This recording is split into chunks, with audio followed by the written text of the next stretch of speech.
The truth about January 6th is coming out. From Julie Kelly at AM Greatness, newly obtained video shows United States Capitol Police officers speaking with several January 6th protesters, including Jacob Chansley, the so-called Q shaman, inside the Capitol that afternoon.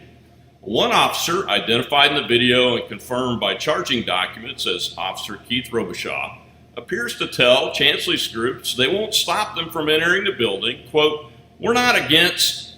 You need to show us. No attacking, no assault. Remain calm," unquote, Robichaud warns. Chansley and another protester instruct the crowd to act peacefully. They say, "This has to be peaceful," Chansley yelled. "We have the right to peacefully assemble," he said. The video directly contradicts what government prosecutors allege in a complaint filed January 8 against Chansley. Quote, "Robichaud and other officers calmed the protesters somewhat and directed them to leave the area from the same way they had entered. Chansley approached Officer Robichaud and screamed, among other things, that this was their house and that they were there to take the Capitol and to get congressional leaders," unquote. Chansley later is seen entering the Senate chambers with a police officer behind him. He led several protesters in prayer and sat in Vice President Mike Pence's chair. Chansley is not charged with assaulting an officer. He faces several counts for trespassing and disorderly conduct.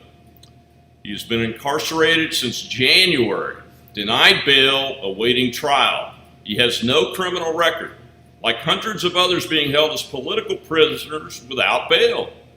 Most are being held in solitary confinement.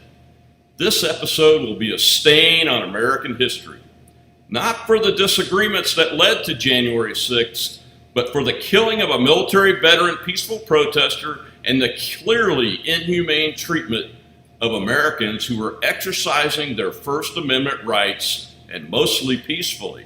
Right, big media? One American News Network's Jack Posobiec, who was stationed at the Guantanamo Bay prison for jihadi terrorists, said that the treatment these Americans are undergoing is very bad, even when compared to the treatment we gave prisoners at Guantanamo.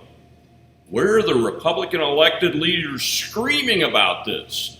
Why aren't they leading protest marches around that Washington, D.C. jail where these citizens are being held in solitary confinement and tortured? Is it time for we Americans to take action to end this unlawful jailing of citizens entitled to their First Amendment rights? Yes, it is, my friends.